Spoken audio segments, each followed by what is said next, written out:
Longtemps annoncé, le stage des joueurs locaux convoqué par l'entraîneur-sélectionneur national des Lions indomptables du Cameroun a débuté ce vendredi 6 mars 2026. Dans un entretien exclusif accordé à nos confrères de la FECAFOOT TV, l'entraîneur Pagou revient sur ce qui a motivé ce rassemblement, ses objectifs et l'importance de ce regroupement pour le football local. La Jewel Team vous propose d'écouter cet entretien et surtout, donnez-nous vos avis en commentaire. N'oubliez pas de vous abonner également.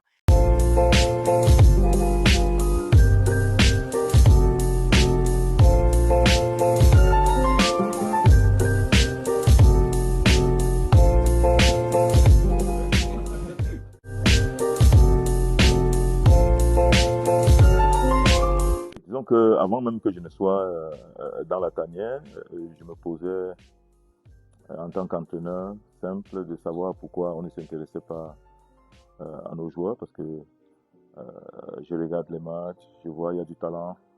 Donc une fois qu'on m'a confié les clés de cette équipe, je me suis dit c'est l'occasion rêvée de mettre tous ces gars en confiance et surtout de leur donner cette opportunité de rêver grand, comme le veut le président de la Fédé. Donc voilà, c'est tombé à point nommé. On a fait ce regroupement pour donner aussi beaucoup de visibilité à nos jeunes qui ont du talent et qui rêvent de jouer dans cette équipe-là. Et partant de là, tous les joueurs de ce championnat, et même les U17 qui ont gagné récemment l'UNIFAC.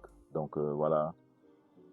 Et puis booster toutes les équipes pour que chaque joueur se sente concerné et faisant ainsi grandir la compétitivité et surtout l'envie et l'attraction autour de notre championnat.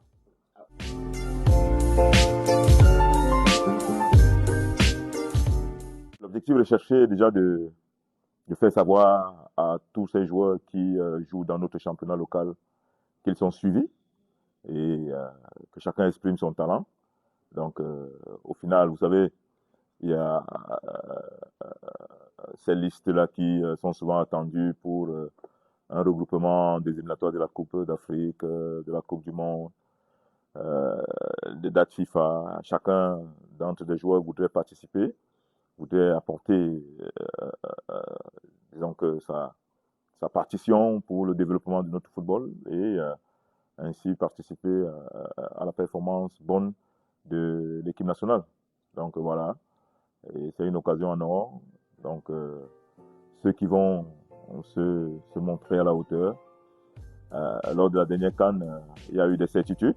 Donc voilà, on veut juste ajouter, chercher autre chose, booster et surtout créer cette émulation et puis cette concurrence saine pour que chacun se sente concerné pour aider les Lions indomptables.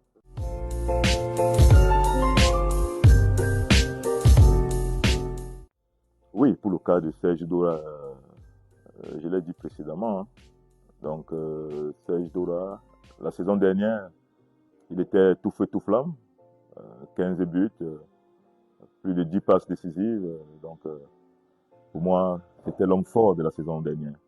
Et si vous vous rappelez bien, lors du tournoi à Marrakech, il était là parmi les 4 locaux qu'on avait appelés. Donc, je crois que j'avais œuvré pour qu'il soit dans cette liste-là. Donc voilà, cette saison-ci, la saison a commencé, Serge Dora était hors du pays. Je pense qu'il était en Égypte où il faisait des essais dans une équipe. Donc voilà, il est revenu pratiquement à la 6e, 5e journée. Donc nous, on avait déjà notre noyau, on avait déjà notre liste. Et voilà, voilà la raison principale pour laquelle Serge Dora, Ballon d'Or 2024-2025, n'est pas dans cette liste-là. Donc on a fait avec ceux qui ont commencé le championnat et qui ont joué pratiquement les 6 premières journées. Voilà.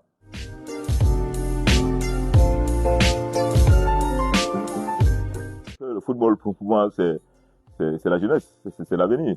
La jeunesse, c'est l'avenir du football. Donc, il était de bon ton après la performance qu'ils ont faite lors de l'UNIFAC. Ils ont gagné le trophée. Donc, voilà. Et puis, au sorti de cette UNIFAC-là, les U17 sont qualifiés pour la Coupe d'Afrique des Nations. Donc, on s'est dit que voilà, en appelant deux, les meilleurs, qu'on a jugé bon, de booster tout le groupe. Parce que quand on fait cela, tous les autres vont rêver. Et sûrement, ils seront motivés à faire cette CAN dans de bonnes conditions, en sachant que le staff des Lions seniors les suit. Donc voilà. Voilà. Et puis les questions aussi de donner la chance à tout le monde. Où qu'il se trouve, un talent doit être découvert, un talent doit être mis en exergue. Donc voilà un peu.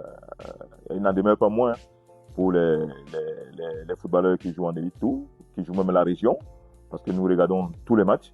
Et voilà, celui qui sort du lot, qui montre autre chose de particulier, de ce truc-là qu'on recherche dans le football.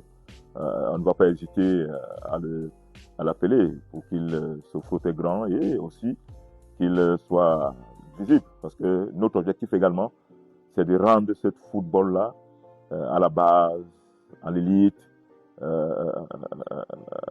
au sommet. Donc, faire intéresser tous les footballeurs camerounais où qu'ils se trouvent, quelle que soit la division.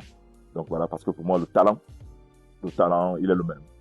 Certains ont la chance d'être dans des grandes équipes en Europe, d'autres moins. Ils n'ont pas cette chance-là, ils n'ont pas cette baraka-là d'être dans une équipe comme le PSG, comme Manchester, comme bref, d'autres équipes que nous regardons tous à la télé. Donc voilà. Mais le talent peut s'exprimer partout.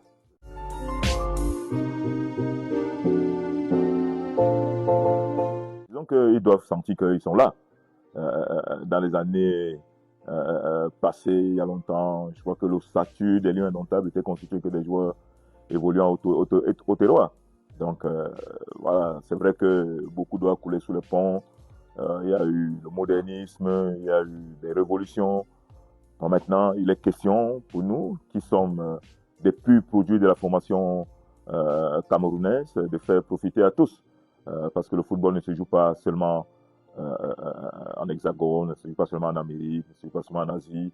Le football se joue également au Cameroun. Donc, il est question d'intéresser tout le monde, que chacun sache que les sélectionneurs sont là. Ils parcourent les stades à la recherche de l'oiseau rare. Donc voilà, c'est juste ça. Et ce regroupement-ci nous donne notre premier ton. Il y en aura d'autres. Et voilà, ceux qui vont sortir du lot, forcément, on va forcément dans la liste de ceux qui vont participer au tournoi, au FIFA Series en Australie. Il y aura au moins un, au moins deux. Donc voilà.